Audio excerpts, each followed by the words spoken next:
All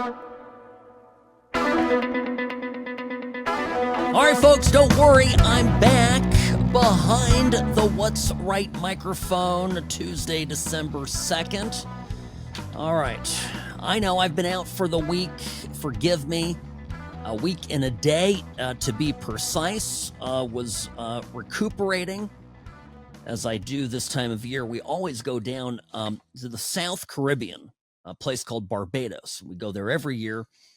The family, so Sherry doesn't have to do any cooking and nobody has to do any dishes, and we can just enjoy each other's company. So I'm back, and there's so much that's going on.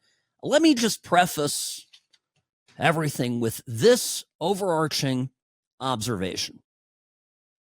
Things are not as they once were. And the folks at the losing end of the stick are the Democrats, a people that have long been protected by the media, long been coddled by favorable reporters and reporting, who have been able to rely on the protection of a political and media network of allies. You can't do it anymore. You cannot, and I specifically point to this Minnesota fraud reporting that's been dropping over the last 2 to 3 days. This is really exceptional stuff. And I'm sitting here in Nevada and I'm thinking to myself, look at this mess in Minnesota. And I mentioned it this morning to Alan Stock. I said, listen, Alan, we are lucky in Nevada that we have Lombardo, that we have a Republican governor. He's not always perfect, doesn't always get us everything that we want, but we've got a Republican governor. Imagine that we had Tim Walz. I know that's a difficult thing for some of you to wrap your heads around. I can picture it because I know Tim Walz like the back of my hand, and I know people like him. These are people for whom raw political power is everything. They will sell out their state. They will sell out their country. They will sell out their family members for political power. And Tim Walz, make no mistake, is at the center of this firestorm. Developments in Minnesota. So you haven't heard about this. This is absolutely wild. $1 billion plus is missing from Minnesota. And it's been pilfered by a bunch of Somali fraudsters. And no, these are not the kind of people that are texting your parents or grandparents, selling them on stories of a Nigerian prince who's about to get his inheritance. No, these people set up supposedly legitimate businesses to provide public assistance. One of these businesses was to provide meals for kids. Another one was autism services, again, for children and even some adults. So they look, on the face of them, they look legit. Only problem is they were not legit at all, and they bilked taxpayers in the state of Minnesota for hundreds of millions. The number that is being circulated now is north of $1 billion. Now, these are not mere allegations. A number of people involved in the scheme, have already been convicted. So this thing happened. It's not all just allegations. It happened. And the story, the development of it that's happened right here in the last few days is that now people are openly talking about the fact that Tim Walz, the governor of Minnesota, and someone who could have become vice president of the United States of America, a heartbeat away from the presidency, was pivotal in turning a blind eye, a forced and deliberate blind eye to this fraud. Now, I say it's difficult to put things back. This 2025, this is a different landscape. The fact of the matter is, I'm reading about this in the New York Times. I mean, this is 2 days ago. I was talking about it this morning, how this really has been a 36-hour, 48-hour development. A lot of things have just in the last day or so have caught fire. But here, reporting for the New York Times, Ernesto Londano, what do I pronounce his name? Londano, I think is how that's pronounced. I mean, here, the headline of it is, in and of itself, is unbelievable that you'd have the New York Times throwing a Democrat, a former Democratic vice presidential candidate, nonetheless, right under the bus. How fraud swamped Minnesota's social services system on Tim Walz watch. Wow. And here's the line right on the first page that will get your attention. Governor Tim Walz and fellow Democrats are being asked to explain how so much money was stolen on their watch, providing Republicans who hope to take back the governor's office in 2026 with a powerful line of attack. This is exactly right. So what does some of this stuff consist of? This is just getting into it. Well, yeah, right. There's the tape.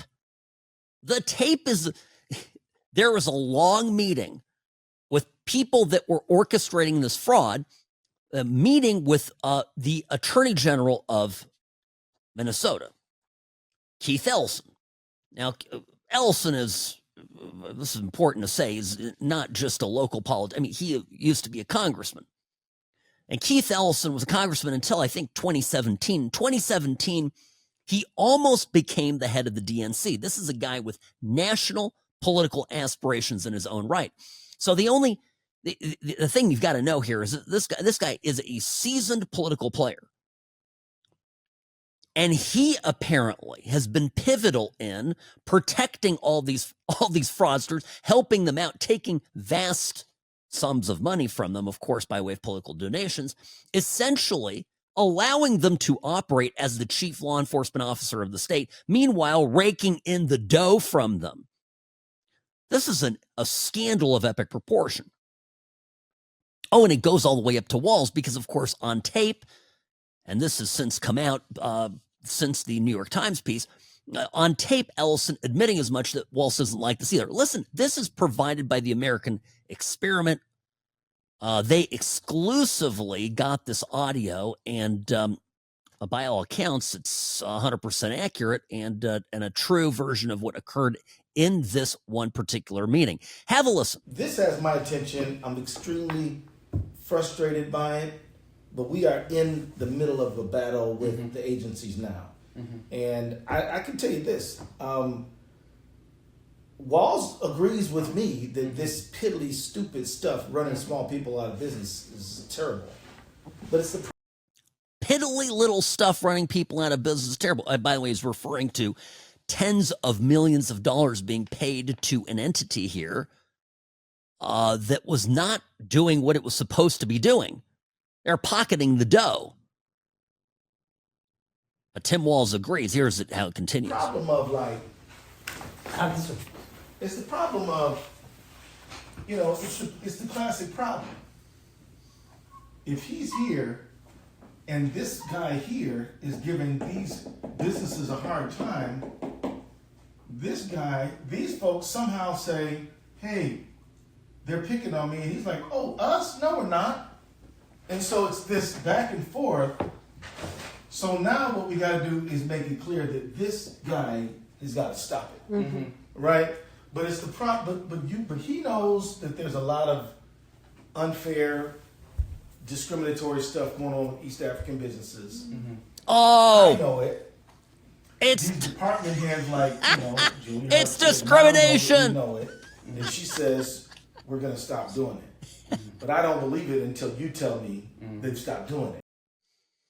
Over time, Feeding Our Future, whose public relations political consultant, Abshir Omar, was in this meeting, went on to steal $250 million in taxpayer money. That was money meant to feed kids from low-income families. They just flat out stole it. People affiliated with the program have gone to jail or have been convicted already. And this guy, this Abshir Omar guy, who formerly worked as a Bernie Sanders campaign manager in Iowa, went on to join Feeding Our Future as a consultant. Now, he hasn't been charged with any wrongdoing, but the point is, this entire thing is what happens when Democrats run amok. When they get a full, access of power to run every single department. Look at what happens. I'm telling you, 10 years ago, this thing would have gotten covered up. Nobody would have been talking about it. Certainly would not be making the New York Times. But it's very difficult to put the genie back in the bottle because it's actually a group of Minnesota healthcare Department of Human Services employees that went on Twitter, went on X, and pointed the finger at Tim Walz and accused him point blank of going after whistleblowers, of obstructing efforts that internally people were raising red flags about this. Basically, Tim Walz and fellow Democrats in the state of Minnesota allowed for this fraud to continue because, of course, dirty secret is they were receiving all this money on the back end by way of political contributions. Huge, huge development, huge story. Sam Mirejovsky here behind the What's Right microphone. Friends, quick break and back in a moment. I'm the best. Personal injury law has been the same for a long time. The best. Big egos, greed, and sleazy schemes. We've had enough. Welcome to Sam and Ash, the new standard for personal injury law, where things are done the right way, because you deserve a team that delivers real support and results. When you have both, your whole world can change. Sam and Ash Injury Law, because you deserve what's right. All right, welcome back. Sam Mirejovsky here, Sam at what'srightshow.com, and of course on X, formerly known as Twitter, at What's Right Sam is where you can find me. The Minnesota story, of course, the immense fraud unfolding there is a cautionary tale for the entire country. The New York Times piece, I have to say this, they do, of course, do the usual bit where they try to say that this this is not indicative of what the Somali American community is all about, even though every single person implicated in this fraud is of Somali origin. You know, the number of Somalis or Somali origin people, I guess the community is about 80,000 strong in Minnesota. And I don't think a lot of people read Minnesota is a very generous state when it comes to welfare. They've been described as Sweden-like in the benefits that they provide. So high taxes, high benefits, think of it sort of like California on steroids. Now, the problem is, and you see it in Sweden itself, right? You see it in Western European countries who have these massive welfare programs that were barely penciling, right? They were like barely penciling when they existed to support the local indigenous population. And then in the moment in time where the big push to import millions of people got underway, a lot of those people went to countries that had the benefits to give. This is kind of how, homeless people end up in San Francisco, for example.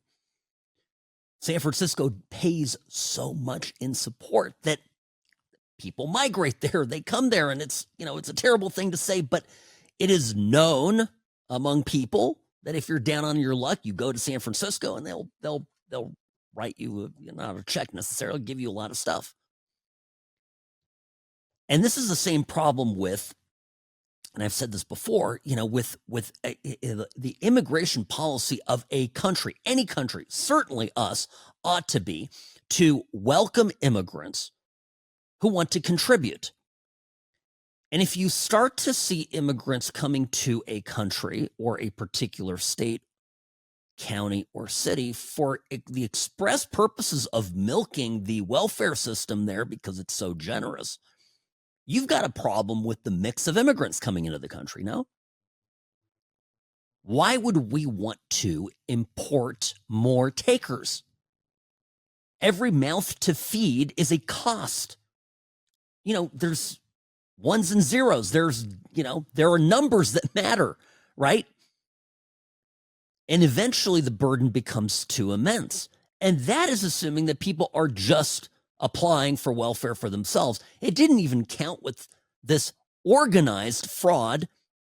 North of 1 billion is what is being reported that was bilked from Minnesota's very generous social services system. Social safety network, right? And I think this is what the New York Times isn't mentioning. I'm grateful that they're actually talking about it, but one of the things that they're just not saying is, again, when it comes to immigration, and I say it, my parents came to this country. They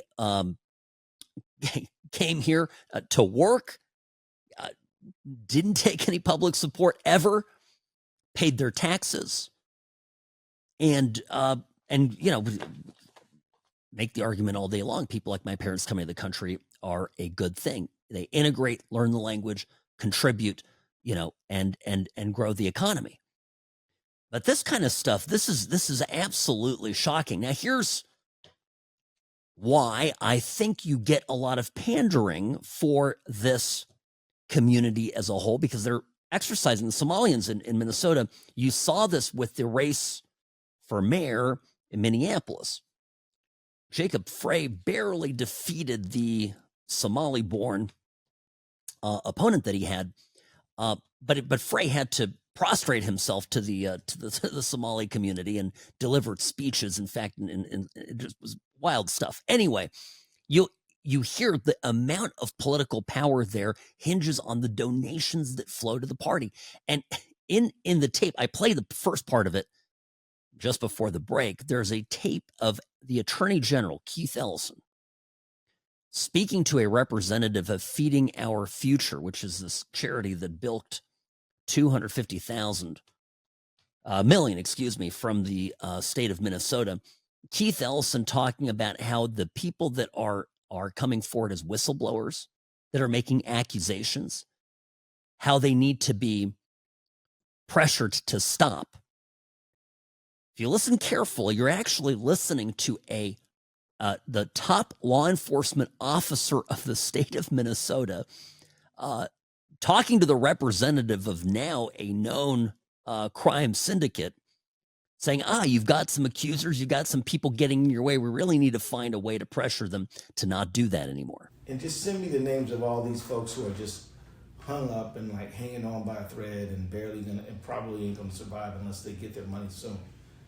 That I can take that list and start saying, and I can call Jody Harpstead, the person over at education, and say, what is going on? Why am I getting these complaints? And I'll call them in my office and demand some explanations.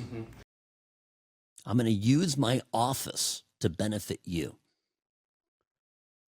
And no, okay, I understand that right now, as of today, we don't have proof, dispositively showing that Ellison knew that these guys were operating a fraud. But at the same time, if you're the AG of a state and people are coming forward to you with reports of wrongdoing, your job is to investigate that. It doesn't matter that these people are putting tens of thousands of dollars into your pockets, into your campaign coffers. You're still required to be a guy enforcing the law. By the way, Keith Ellison's son, Jeremiah Ellison, is a member of the Minneapolis City Council, and shortly after this meeting, both Keith Ellison and his son Jeremiah received large donations from this group. There was definitely some implication, right, that they would be rewarded for their attention to the matter. Yeah, I'm just telling you, this we could have this right here in Nevada if we just lost a couple key pivotal elections in the coming year. Mark my words. Sam Mirejovsky here on the What's Right Media Network, back after the news.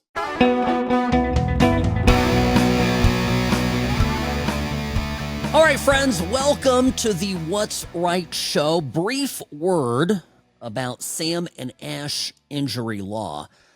Folks, listen, you get into an accident, somebody hits you. We've got tons of uninsured, unlicensed drivers on our roads. This is a huge problem. I think people realize this. People driving around like idiots. And so you get out there, right? You get hit, somebody, and then you're dealing with the mess. Phone calls, you're getting hassled, text messages, letters, you got to respond. And the insurance company, really, I'm going to be honest with you, they just want to take advantage of you, all right? You need someone on your side, okay? And that person is me, all right? And Sam and Ash Injury Law, my firm. Not only do we answer the phone calls and make sure everything gets done so you don't have to stress about it, but we also make sure that your rights are protected.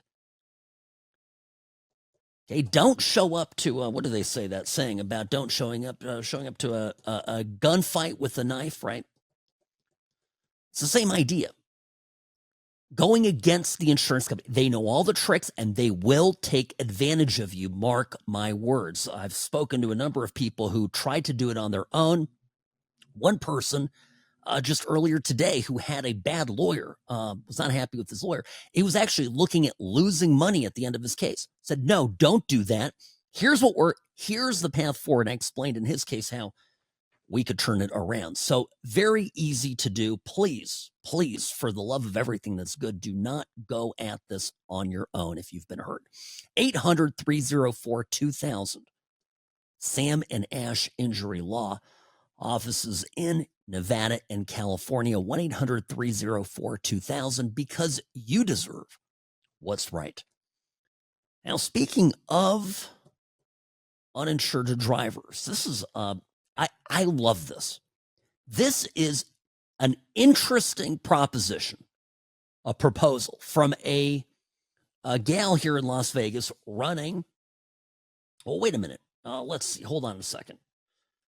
Let me make sure where she's at. I'm perusing here. I want to make sure I give you the right information. Let's see. She is running for assembly. Let's see. Yeah, no. Okay, we can't find it. Erica Neely. Robbie, what district is she running it for in Nevada? I'm gonna find this out because she's got this incredible proposal. Oh, it's here. Yeah, okay. It's Steve Yeager's district, Clark County. So it's Las Vegas, and her name is Erica Neely. I promised I would bring up names that catch my eye as we head into June when we're going to have our primaries, because I think one of the most important things that we can do to prevent Nevada from becoming the next Minnesota is elect the right Republicans into office. Now, Erica Neely has a proposal. And here's her proposal. It's very simple and straightforward. Make car registration fees a flat fee of $60 a year, and let you register up to 5 years ahead with no hassle. One of the things I think she's referring to about the no hassle part are the smog tests. Are you annoyed by that here? I have to get cars are all a little bit older. They all need to get smogged, except for the wife who has a Tesla. No smog required there. But no, the thing is, legitimately, you got to get your car smogged every year, and then you're up against the registration time, and then you got to get it quickly smogged, or else you get a late fee, and all this stuff happens. So, big problem. But one of the things I want to bring up here is, I like this proposal that Erica Neely's putting forward, because if you make the registration fee a reasonable amount, then people really do not have an excuse to not register their cars. And people right now are not registering their cars in Nevada, and then they're certainly, they don't have any money. If they do, they don't have any money left over for insurance. But then there's just bad drivers out there who are scofflaws. And those are the people that are causing a disproportionate number of the accidents on the road. Trust me, I know. I'm a personal injury lawyer. This is how it works. It's statistics. I keep track of this stuff. It's a growing proportion number of our accidents on the road are caused by unlicensed, uninsured, and drivers in unregistered vehicles. So it's a trifecta of hell. So I like this. It's a great proposal. And the fun thing is, yes, of course, it's lost revenue to the state. It would have to be made up somewhere else.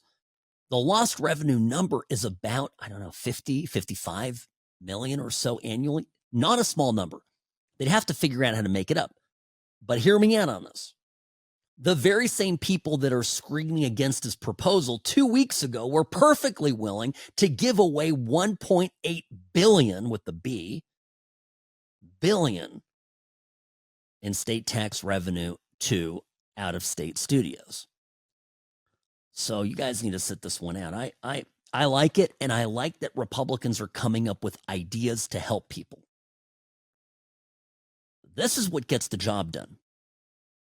And I think, listen, while we're on the subject of bad drivers out there, I think we need to do more to aggressively get bad drivers off the road. Look, you get caught with no insurance. Again, I'll call it the trifecta from hell. No insurance, no license.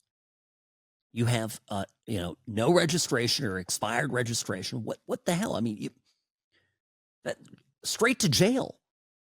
I mean, that's what we ought to do. We say, listen, you get caught like that, boom, you're going to jail, and you're going to stay there. And a repeat offense on that is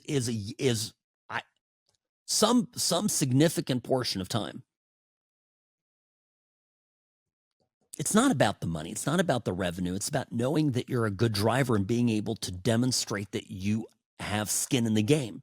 If you're driving around a beater car and you don't have insurance, and you don't have a license, you don't have anything, you don't have any skin in the game.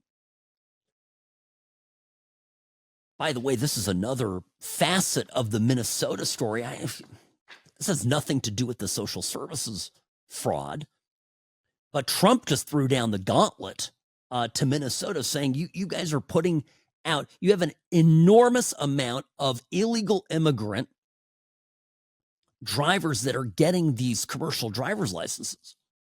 You've seen, this is a scandal. California is responsible for this. New York, New Jersey, Minnesota, they're actually giving licenses to people that shouldn't be getting them.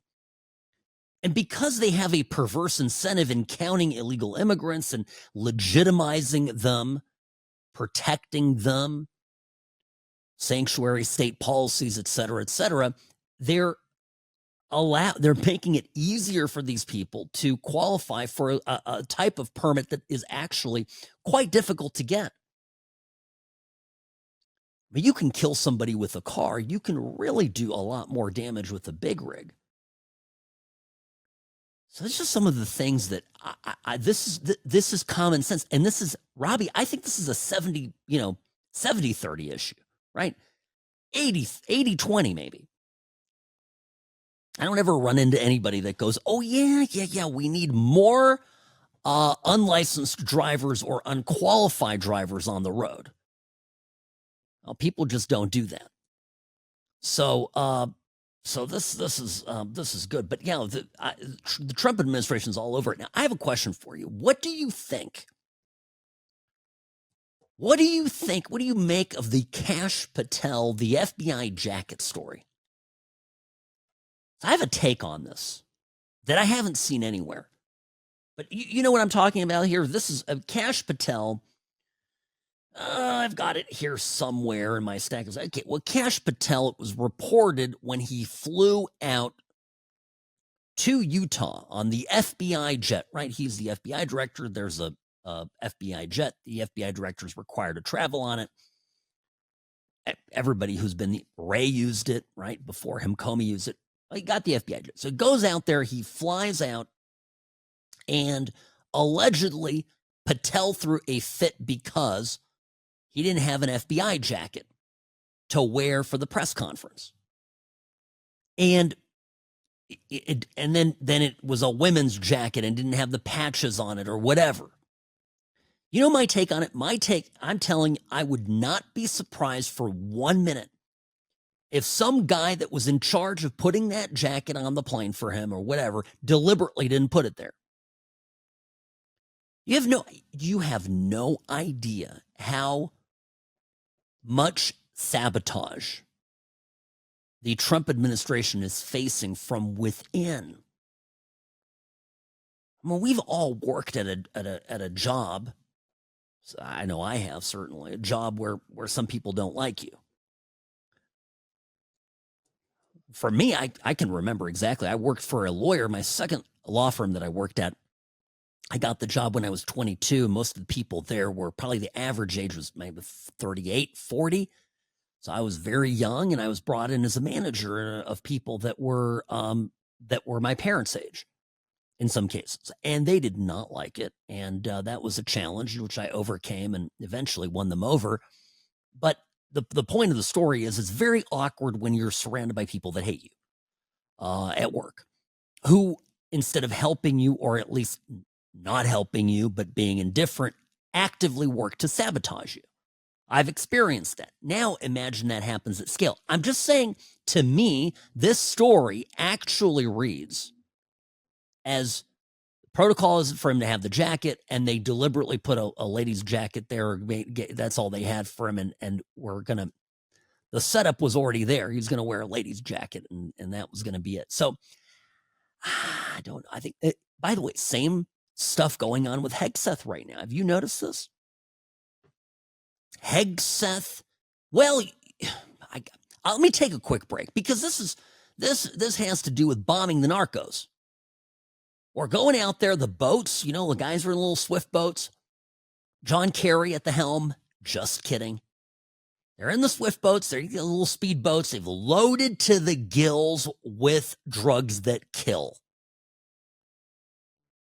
Maybe there's a bigger conversation about philosophically where we stand on that. I have some strong feelings about it, which I have no problem sharing with you. But wrapped in all of this, too, is a hit on Hegseth right on the heels of the elected officials, the congressmen and senators who put out their little video, the seditious six who put out their video. You can disobey lawful orders. That all exploded while I was at town. Okay, we got lots to cover. Back in just a few. Sam Mirejovsky here on the What's Right Media Network.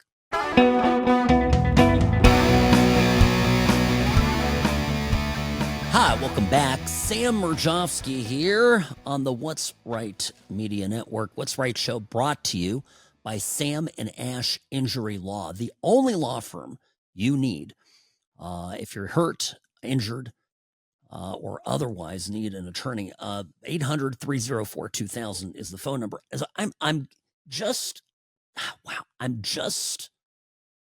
I tell you, I sense that this whole thing from the beginning was an op.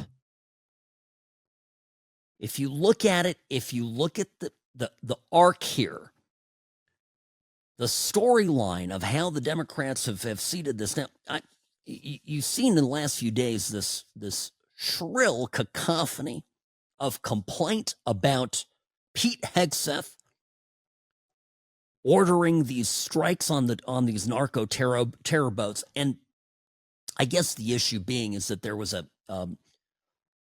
narco terror boat where they did the strike on the boat and the guys were still moving, so they killed the rest of them, and that this order was given by supposedly Pete Hegseth that they're to take no prisoners and basically kill everybody. All right.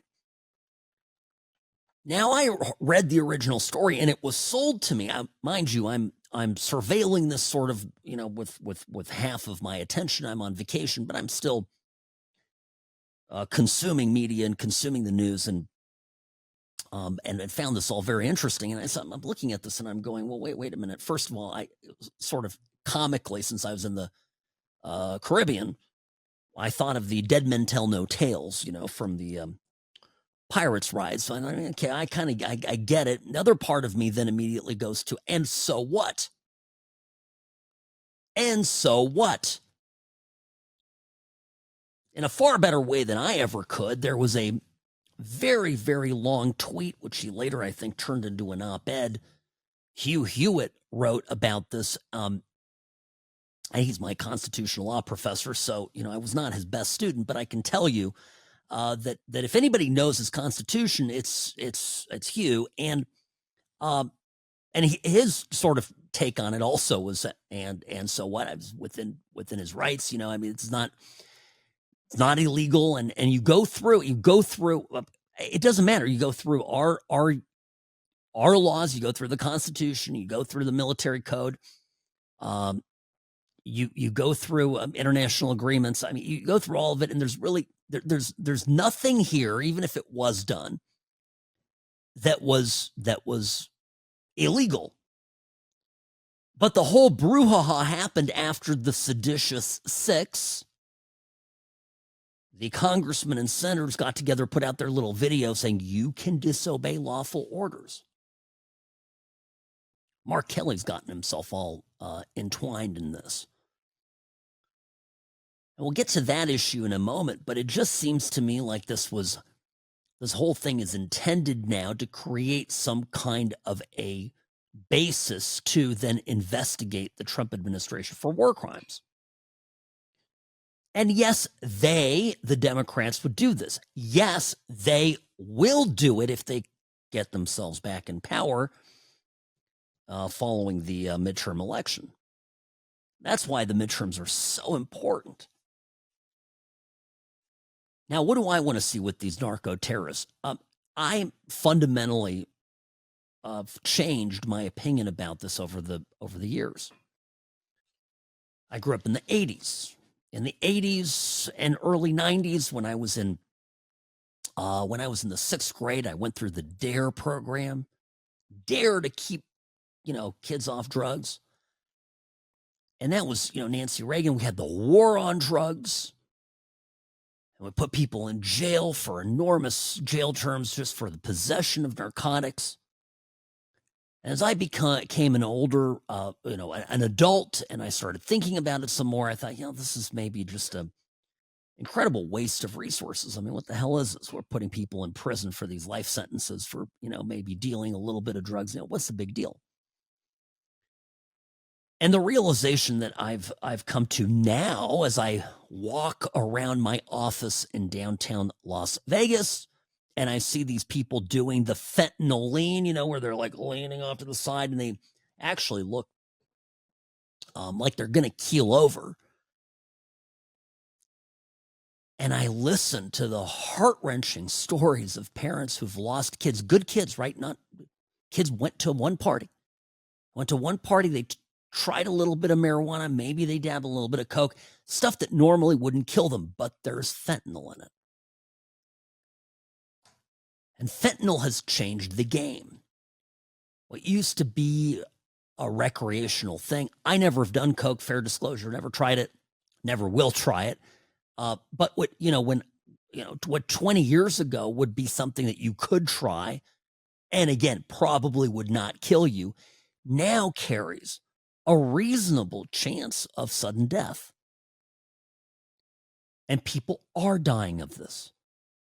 And not in the hundreds. Not even in the thousands. These are weapons of mass destruction. And that phrase is tainted, of course, with a connection to its misuse during a pretext for the Second Gulf War. But again, I'm telling you, this is hugely destructive. And if you've got a state like Venezuela, who is deliberately, funding itself, right, through this narco-terrorist, state-sponsored narco-terrorist activity, but is also doing it deliberately to undermine the U.S. China's doing the same thing, by the way. These Chinese fentanyl dealers are pumping fentanyl through the country, and they're doing it in a deliberate effort to undermine the United States of America. Now, we can't go bomb China right now. It'd be a little bit of a problem.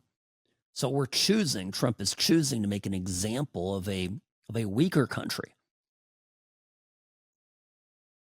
I get I get what he's doing. Now, every one of those boats that gets bombed to oblivion, that makes it more expensive and more risky for the next boat to go, every one of those boats could be 100,000 U.S. lives saved, right?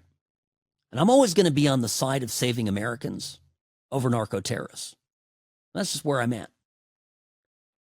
To me, it seems like a fairly straightforward proposition. Now, what do we make of what the Democrats are trying to do? And is it working? Again, back 10 years ago, all of this would work. They could throw their little color revolution. Nobody would notice. Cover from the media. Is it working now? I'll answer that when we return. Sam Mirejovsky on the What's Right Media Network.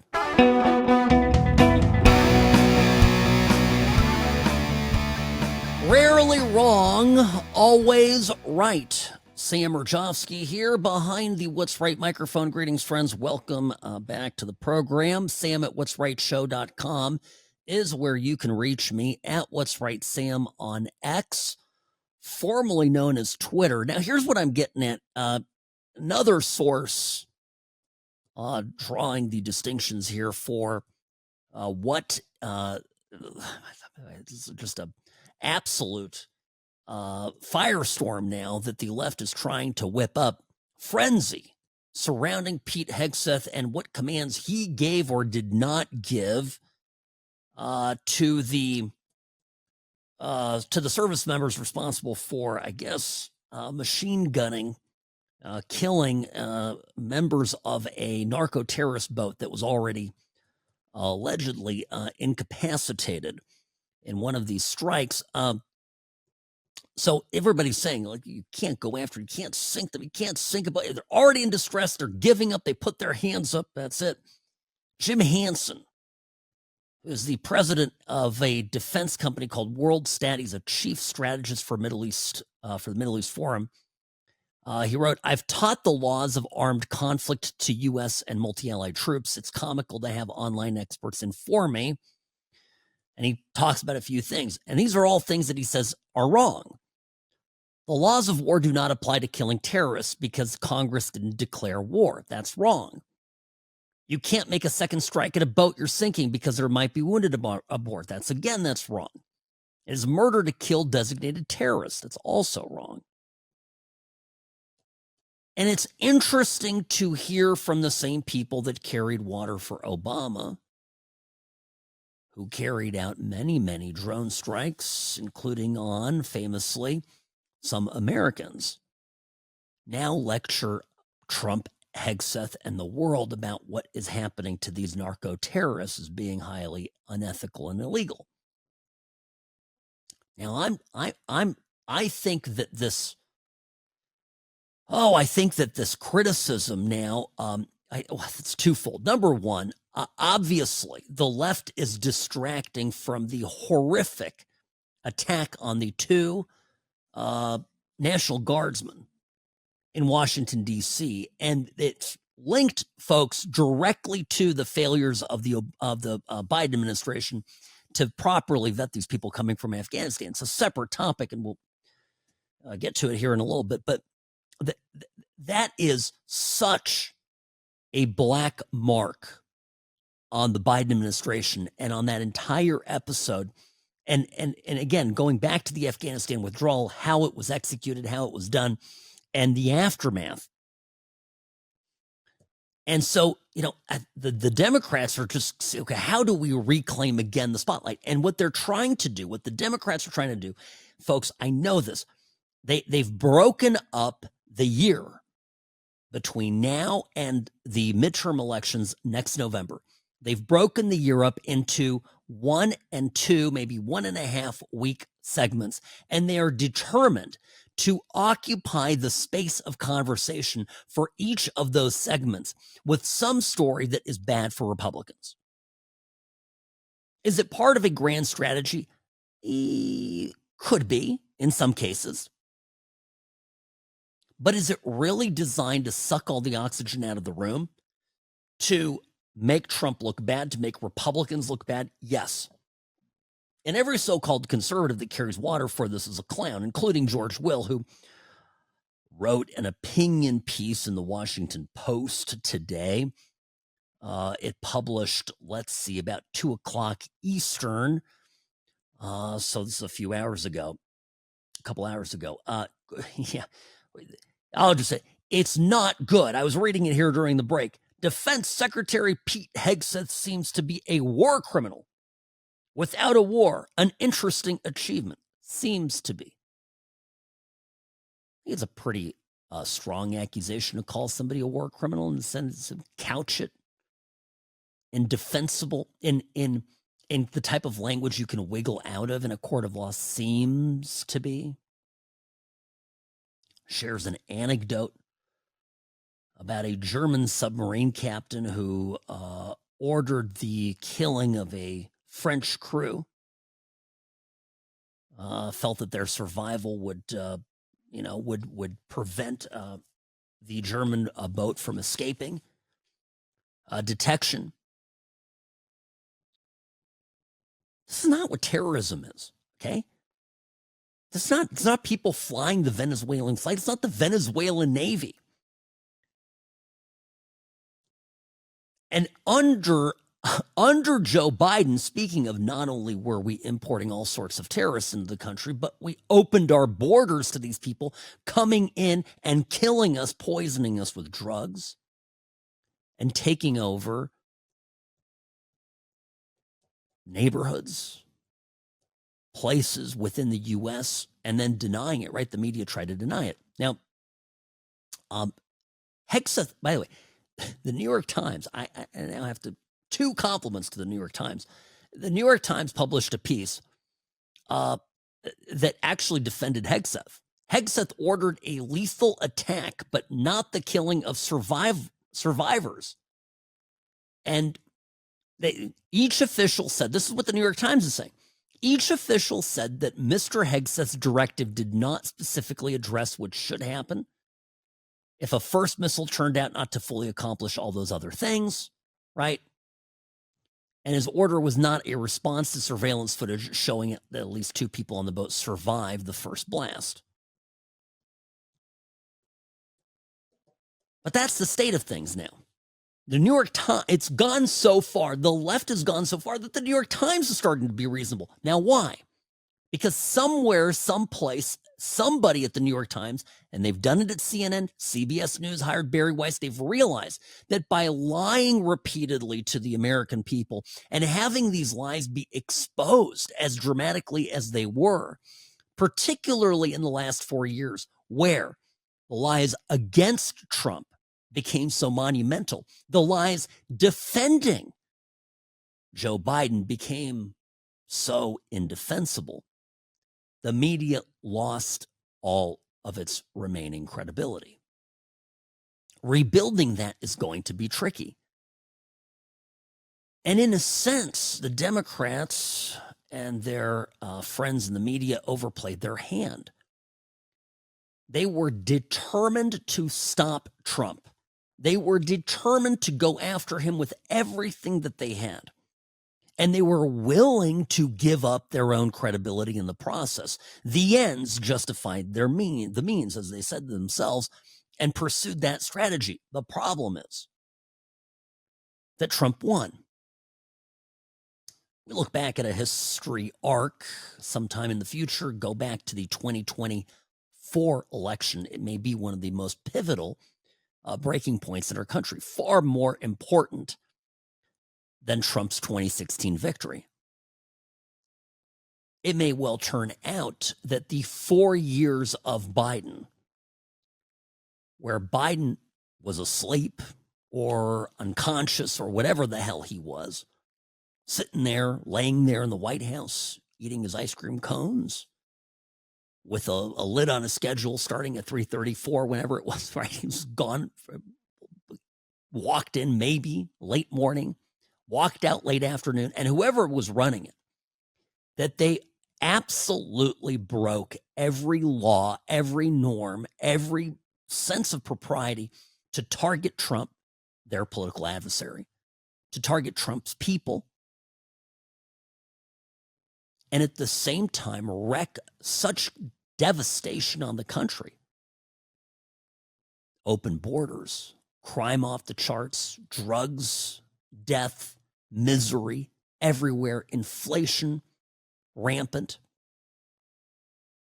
Meanwhile, media says, no, nothing to see here. Oh, no, Biden's great. He's sharp as a tack. Everything. What the hell is a conspiracy theory?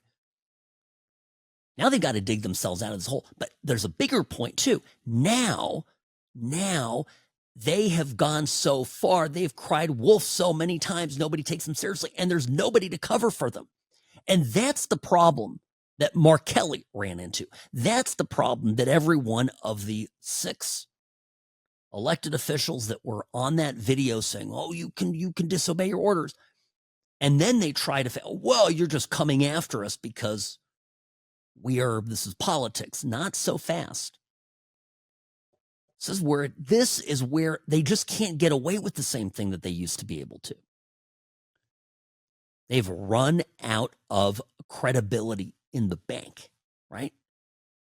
Can't make another withdrawal on a bone dry empty account. Sam Mirejovsky here. The What's Right Show, brought to you by Sam and Ash Injury Law, because you deserve what's right.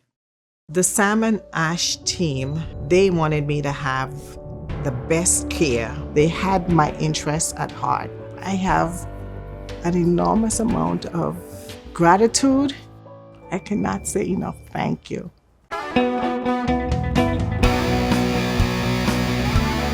Hi, Sam Mirejovsky. Yes, just have a couple of clips here to really illustrate this. So, Mark Kelly, Democrat, Arizona, one of the 6 lawmakers to post videos telling Americans in the government and in the military, you can say no to illegal orders. By the way, what does that mean? You can say no.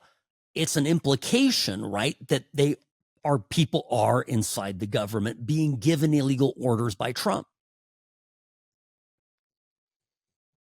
That's what it is, right? Here's Mark Kelly. Here is Mark Kelly getting asked by Kristen Welker, Meet the Press. On Sunday, Welker asks, you're asking officers in the field to make really tough calls about the legality of what they're being asked to do. So I want to put the question to you. If you were still in uniform, if you received an order to strike a suspected drug boat overseas and kill everybody on board, would you refuse that order in real time? It's a great question. We're talking about Hegseth, right? And this supposedly illegal order everybody's clamoring about, even though the New York Times is throwing some cold water on it. Okay. Here's Mark Kelly's response. Certainly go to the judge, advocates, generals, the lawyers, and have a discussion about it. If you don't have time, you just say simply, I'm not going to do that. That's against the law.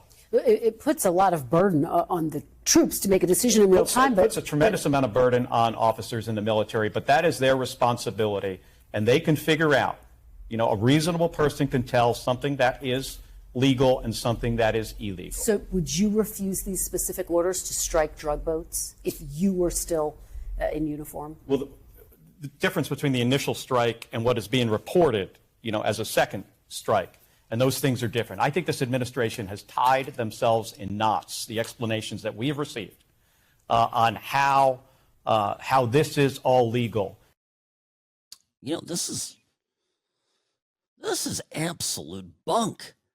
You don't even have to, listen, you don't even have to have a complex understanding of military justice to understand that if every lower ranked officer, certainly if every enlisted man was going, oh, wait, can I refuse to do this?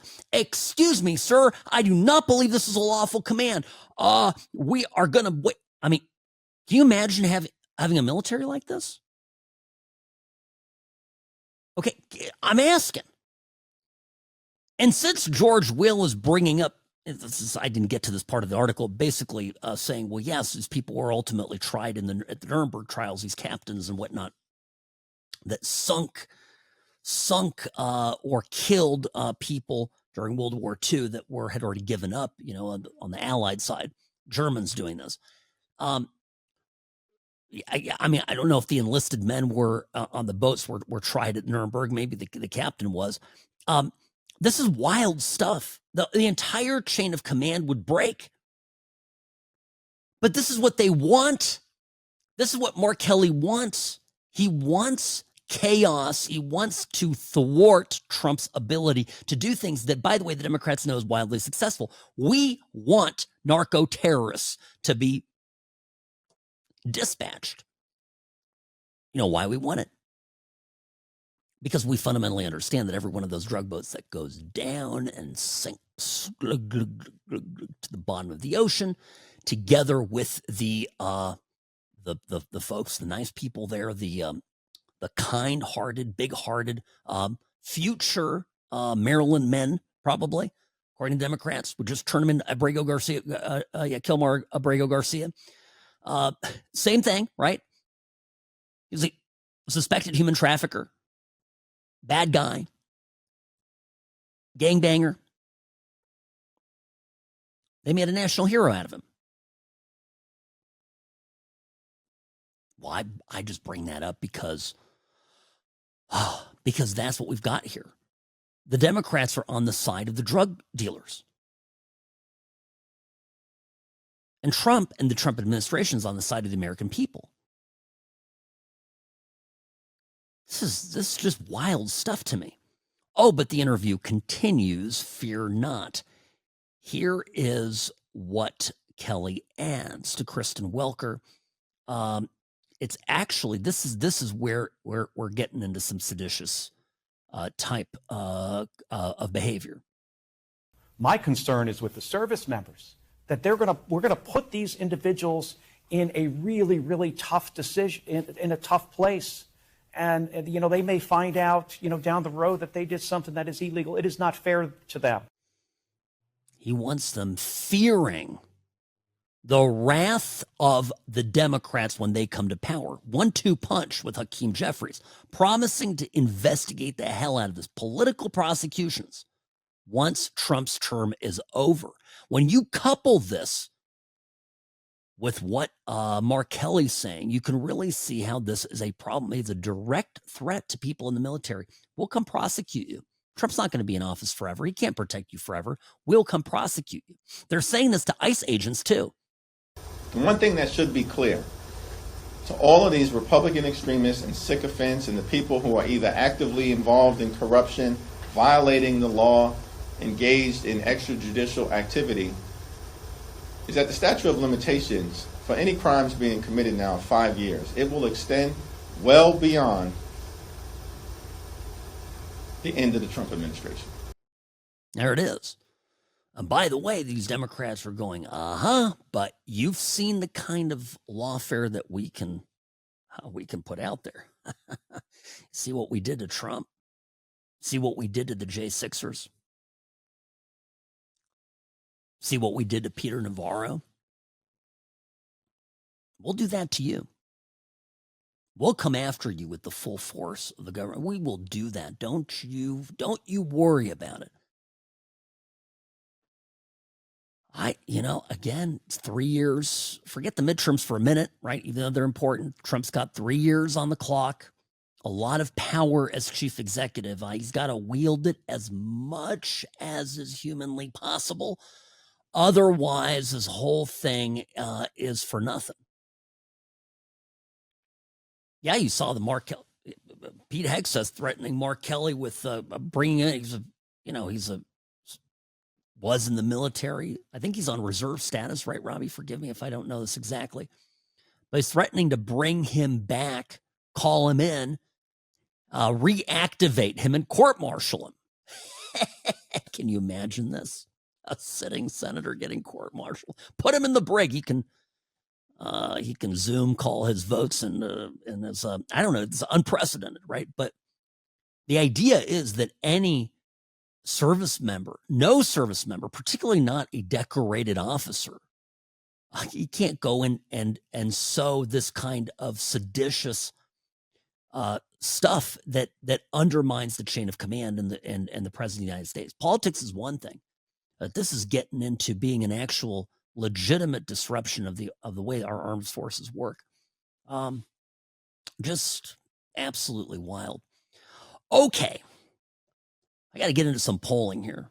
Good news and bad news, depending on what poll you look at. I'll tell you what they mean when we come back. Look at that, and of course, I have some thoughts about this terror attack in Washington that happened while I was out of town. I know it happened.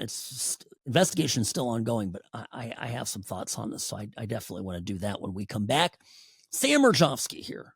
What's Right show brought to you by Sam & Ash Injury Law, because you deserve what's right.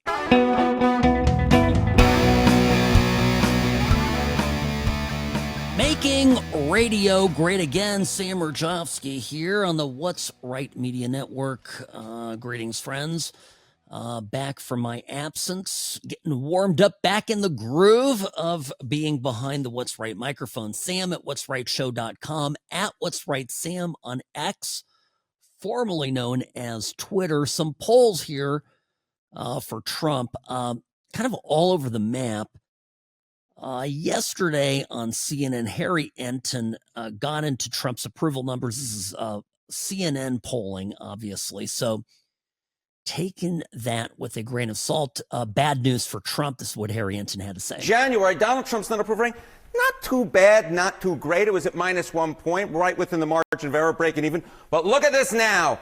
-24 points, way down. We're talking about a drop of over 20 points in the wrong direction for the President of the United States. -24 points, that's a 23-point move in the incorrect direction if you're the President. And, of course, what's so important here, Sarah Seidner, is it matches the trend that we've seen with other polls. That is Donald Trump hitting his low for the second term. I was doing a count last night. I think we're up to 10 polls in sort of the last 40 days, 10 different pollsters who have said that Trump is at the lowest point he is in his second term. Mm-hmm. Yeah. Okay. Right. Now, here's a counterpoint. Because today in Newsweek, some polling came out, Morning Consult polls. Again, Morning Consult, the Newsweek had the INI TIPP, Morning Consult, and the Economist YouGov. And they're showing big shifts for the better for Trump. So in the first poll, Trump's net approval rating is only -3. 44 approving, 47 disapproving. That's just a wildly different number than what CNN has. I'm just telling you, I'm reporting this. So I got my theory on it, but hang tight. Morning Consult went through Trump's handling of the economy, also showed it improving. And the Economist YouGov poll, that is net approval among adults 18 to 29, it increased from -55 to -34% month over month. So up, wow, 21 points swing. That's a big swing. The Fox News poll, okay. The Fox News poll has 76% of people viewing Trump unfavorably. All right. Polling.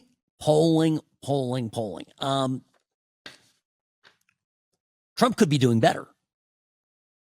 Trump isn't doing as bad as Harry Enton is saying. It matters who you poll, the integrity of the poll. When you have wild swings like this, you have to go back to what your gut tells you. So I'm going to share with you what my gut tells me. My gut tells me that overall, Trump, his popularity has not eroded much, although I'm confident it's a little bit lower right now. And that's primarily driven by the economy, because unaffordability is a huge issue. The cost of health insurance is a huge issue. There's been some damage done during the shutdown for Trump. No question, certainly for congressional Republicans. Some of that's, of course, damaged Democrats as well, but they're not the party in power, so they get the benefit of this damage to the people that are. Now, I'm going to go back to Venezuela, if I may, for a moment. That a swift, decisive, and, a successful victory there in Venezuela, getting rid of drugs, protecting America, being a part of strengthening the border. I could see that being very popular for Trump. My prediction is that you're going to see another big gain over the next 30 days, provided that the situation in Venezuela resolves quickly. And I don't have a crystal ball. I just can't imagine that if this administration does something, that it's not executed really well, and we see more of the type of action that we saw in the Middle East, in Iran. They come in, wham, bam, thank you, ma'am, done and done. The Democrats are afraid of that happening. This is why, in part, they're getting ahead of this Trump success and already trying to sabotage Trump's efforts vis-a-vis Venezuela, because it's all upside for the Dems. They'd love for this to fall flat. They want to talk about, anything and everything except for, keeping the border safe, keeping the borders closed, putting pressure on the worst of the worst illegal immigrants in this country. Now, the other part of this, of course, is that the pain, and we detailed this here extensively over the last 4 years, the pain of the Biden economy was compounding year over year. It kept getting worse. Think of it like a snowball. The further it got rolling, the faster it rolled, the more snow it accumulated. It became deadly, financially deadly for people.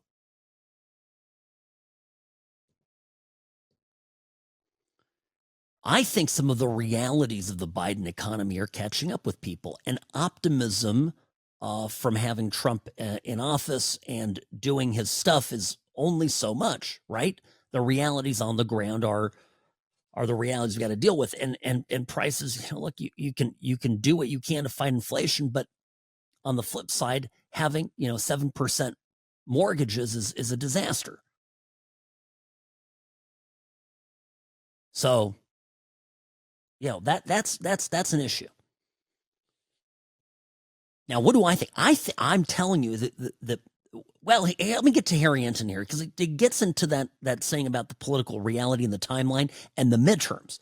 And so here's what Harry Enton said about these poll numbers, why they're really bad for Trump in the midterms. My take on this is not so fast. We always say, hey, look, we still got 11 months until the midterm elections. Right. That's forever in politics. So I decided to go back and look at this point in the second term. What happened? What was the trend line heading into the midterm elections? Were there any presidents who saw their net approval ratings rise by more than 5 points?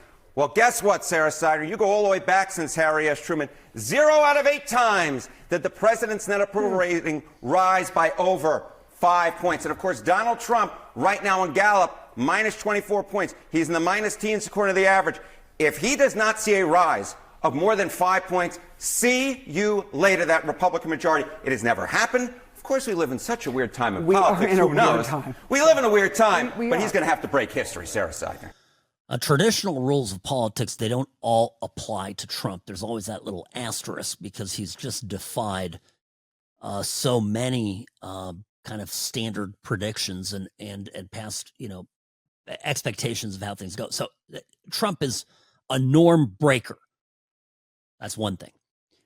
The other part of this, I have to say, the other part of this that I find funny. First of all, you see the other polls. I shared those with you a minute ago that show Trump's numbers improving. But the economy could actually turn. It could get worse and then start to rebound.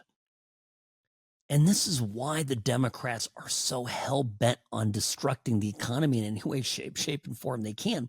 This is why you see the anti-Trump people at the Fed the governors and even the Fed president, Jerome Powell, fighting, lowering interest rates, kind of begrudgingly now beginning to drop them, even though key data suggests they should have been dropped months ago.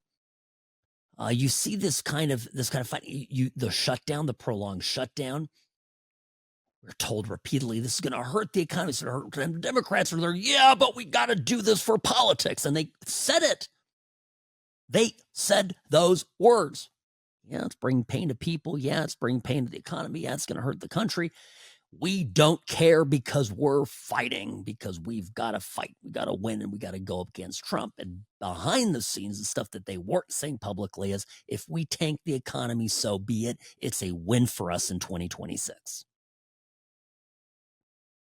Many of you have listened to me for years now. Let me tell you something. You never heard me once say, I hope this economy craters and everybody gets what they deserve for voting for Biden. In fact, I remember exactly what I said over and over again. I would say and repeat that I know that this stuff Biden did to the economy is terrible. I hope we are able to get past it. I hope that we are able to still succeed in spite of it.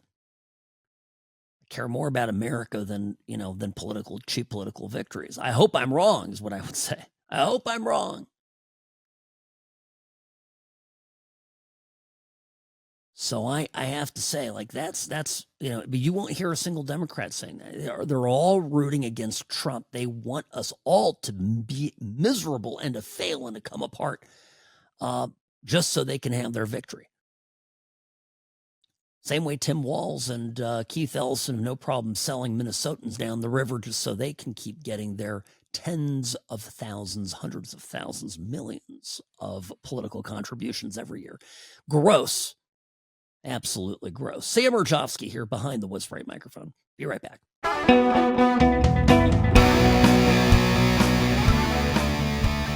All right, I'm here. Don't worry. Sam Mirejovsky behind the What's Right microphone. Friends, if you ever get into an accident, you get hit by somebody out on the road, crazy person driving, maybe unlicensed, uninsured, just a big mess. Or maybe they have insurance and a license and they're just not paying attention. Bam, they hit you and now you're dealing with it. All right, you've got pain, you got an injury, you don't have time to deal with it all. Got phone calls coming in. They are mounting. Keep getting letters in the mail. Then they start sending you text messages. They want to sit down and do a recorded statement with you.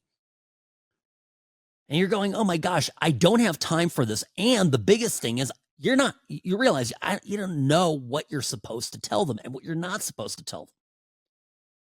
Many people wrongly believe I'm just going to be truthful. I'm just going to say everything I need to say, and I'm going to get treated fairly in return. No, wrongo.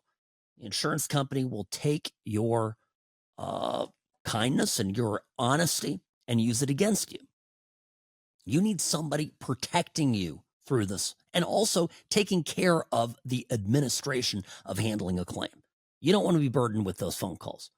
Hand it off to Sam and Ash Injury Law, the only law firm to trust for your injury case. Toll-free number 1-800-304-2000, 1-800-304-2000. Offices in Nevada and California. And a simple phone call. It could be 15, 20 minutes. You get on the phone with either Ian or Oscar, anybody here on the team, and get the process started. And like that, you've offloaded all of the hassle, all of the annoyance, and most importantly, the risk that is carried by you trying to do it on your own with time you don't have, with information not at your disposal. Sam and Ash Injury Law, your friend, your protector, your attack dog if needed. When you get into a claim, you have to fight a big, giant insurance company. 800-204-2000, 1-800-304-2000, because you deserve what's right. So the November 26th attack, Washington, D.C., got all sorts of thoughts going through my head. The alleged attacker is a guy who came here from Afghanistan. His name is Ramanullah Lakhnawal, 29 years old. And he came here, he came to the U.S. in September 2021. This is the Operation Allies Welcome Program, humanitarian parole program for Afghans who assisted U.S. forces. Now, the big question here is, was he vetted? Actually, the bigger question is, were any of these people properly vetted? And we are having all sorts of stuff thrown at us now by the scolds in the media saying, those bipartisan people were vetted. We know they were vetted. Folks, I think it's well established now that the Biden administration didn't vet anybody properly. The part of the Afghanistan withdrawal that we were able to observe and draw our own conclusions from was a disorganized mess. And that is a huge understatement. Anybody watching those planes leaving, the airfield is a place is overrun by people clinging to the undercarriage of the airplane. Horrible stuff, right? None of that was organized. None of that was done. So why would the program that maybe you and I didn't get to see, why was that suddenly, why is the expectation that that was done perfectly, immaculately, and handled the right way? This is one part of the story, right? And the other part of the story, and there's not a lot of people talking about this much, but there was a couple that took Lakhanawal and his family in. I think Bellingham, Washington State is where this happened. And it was a liberal couple. If you look at their records, they were liberal donors. They were obviously motivated from an altruistic, came from an altruistic place, had these people in their home. And this guy was clearly, forming some form of anti-American hatred while he was, at the same time, he was being very nicely taken care of by Americans and by America. And I just come back, I have an experience in life that shaped me early on. At 22, a year after September 11th,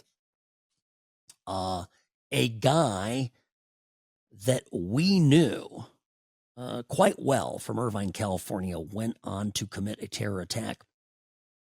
And he was from Egypt originally, and he went to LAX, Los Angeles International Airport, and went to the LL ticket counter there in the international terminal and opened fire and killed 2 people that were there. And there's a bit more of the story that I know. It's not really relevant here, but the thing that shook me and shook my parents at the time was we had this idea in our heads following September 11th that there are, people that come here from the Middle East who are, like the 9/11 hijackers. And then there's lots of great people like Mo, okay? What's his name? Mohammed. Like Mo, he was a great guy. This is an example of a hardworking, small business owner. He was a limousine driver. Again, lived in Irvine, lived in the same city as my parents. We knew him. And it was one of the people that would come to mind. Oh, he's a great guy, nice guy, totally, totally. It turned out to do this unspeakable, horrific act. And one of the conclusions I drew from this early on is it's very, it's dangerous who we help. It really is. And people from certain parts of the world, I don't know if they can be properly vetted. I don't know if there's a guarantee. Of course, there's people among them who renounce terrorism and think it's vile and think the tenets of their religion is not good. But how can you really verify that those people are who we have here? It's tough. Yeah, and I honestly, my heart goes out to those out there who are not radicalized in the least. But I personally had an experience where somebody that I believed and my parents believed was not a radical became an extreme radical and went on to kill in the name of Allah. And that's what happened here. This guy went there Washington and shot 2 guardsmen in the head, one of whom unfortunately has perished. Specialist Sarah Beckstrom from Summersville, West Virginia. And last I've heard on this is Andrew Wolf, the staff sergeant from West Virginia, from Martinsburg, is still in very serious condition, but has shown some improvement. So, but he yelled, Allah Akbar. I mean, God is great. I mean, look, he yelled it. Multiple witnesses confirm this. So, yeah, I'm just saying this is tough stuff. One of my takeaways here is we've got to become a lot more careful on who we bring to the country, and that's not racism, that's self-preservation. Plain and simple. All right, folks. Well, and I know we'll get more. We'll see more what happens of this, and I don't think the Biden people should escape accountability on this one. Mayorkas has blood on his hands, and not just this particular case. This is the largest human smuggling operation in the history of the United States. What happened under Joe Biden and the open borders, all the people we brought here in various ways. Sam Mirejovsky here on the What's Right Media Network. I'll see you tomorrow.